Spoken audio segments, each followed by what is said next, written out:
I am so proud to present Mindy Kaling with the Norman Lear Award for Achievement in Television. I met Mindy when we were both 25 and hired to write on what was then known as the ill-fated American version of The Office. We were both thrilled. We believed in it, and either way, we felt like we had a front row seat to television history. The first thing I noticed about Mindy in that writer's room is that she cared so much about everything. Whether Jim and Pam should kiss, the philosophical limits of Dwight's loyalty to Michael, exactly how many seconds Kevin would roll around in his spilled chili. And it went beyond the show. Her opinions were passionate and unstoppable, and she cared about all the issues of the day.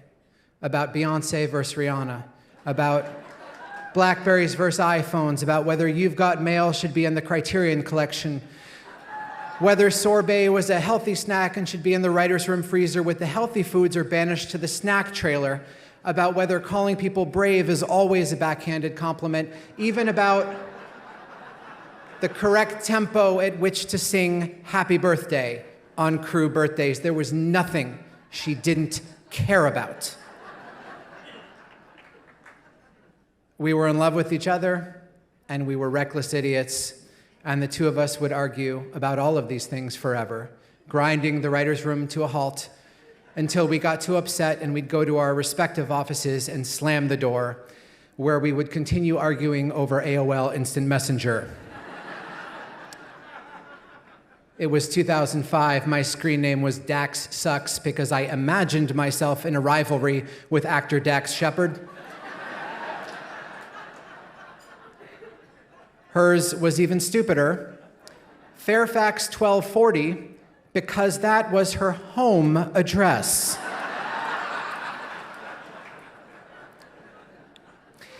And when the producers realized that our relationship as co-writers had jumped every conceivable boundary and become a tumultuous, romantic, toxic, boundaryless mess, they pulled us aside and said, "Hey, you should have scenes together too.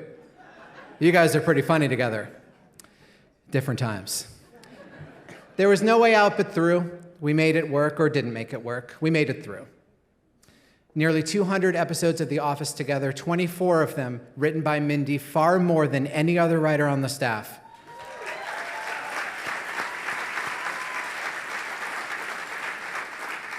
And our conversation never stopped. After leaving The Office as executive producer, Mindy became a creator and showrunner, helping pioneer the new streaming era of comedy with The Mindy Project, still my favorite work of hers, which ran for 117 episodes and starred Mindy as a funny and fiery OBGYN in New York, balancing work with her many terrible toxic relationships with men who all looked weirdly like me. It was groundbreaking, hilarious, popular, brave, just kidding. And like everything she does, simply excellent. In her spare time, she wrote massively best-selling books that were compared to her hero, Nora Ephron. She was on magazine covers and movie posters. She was in Super Bowl ads and Instagram ads and maybe too many ads, but you can't blame a girl for being popular or keeping the lights on. And a couple of years ago, I noticed myself driving by 1240 Fairfax, and right there was a giant billboard of Mindy starring in A Wrinkle in Time.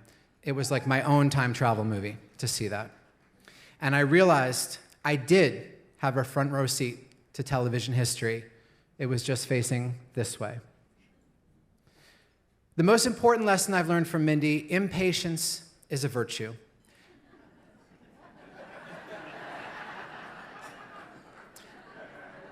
One day she told me she wanted to do a high school show. It seemed like before I could get out the next sentence, "Never have I ever" was fully formed, brimming with heart, humor, and humanity. A worldwide hit, now concluding its 4th season.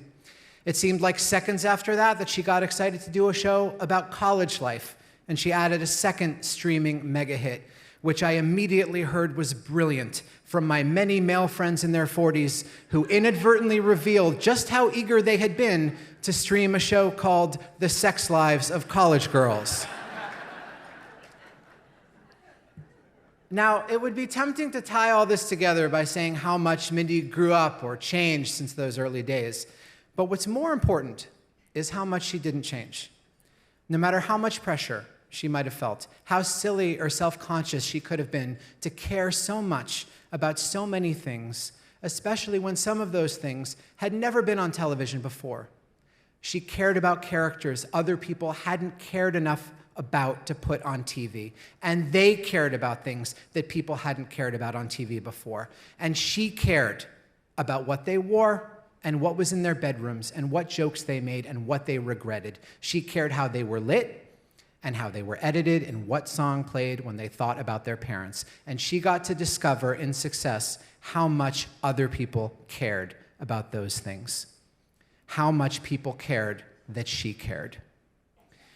She knows a lot about producing now, but she was great at it even before she did, because she's a great producer for the same reason many people, including her, are great parents right away. She cares so much that she either knows what to do or she finds out fast.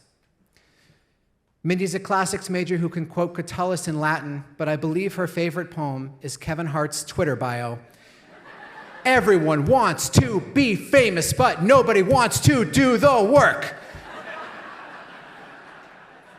This room knows what I'm talking about. And I do sometimes wish that the millions of people who know the famous version of her from the billboards and the Instagram ads and the memes of the very superficial Kelly Kapoor could also see what I see every day, that not a day has gone by that she is not punching up a script, reworking an edit, interviewing a new writer or director, or how giddy she is on a Sunday morning when she salvages a B-plot, exchanges an email with a colleague she admires, or finds the perfect Canadian high schooler to cast from a stack of 15,000 auditions. And when I visit her office sometimes, it warms my heart when I see that sign. Not the giant sign that says Kaling International by the entrance, but the little one taped to the wall that says, "Happy birthday must be sung quickly and joyfully. It is not a funeral dirge." She cares so much about everything, and I care so much about her. Here is a look at the work of Mindy Kaling.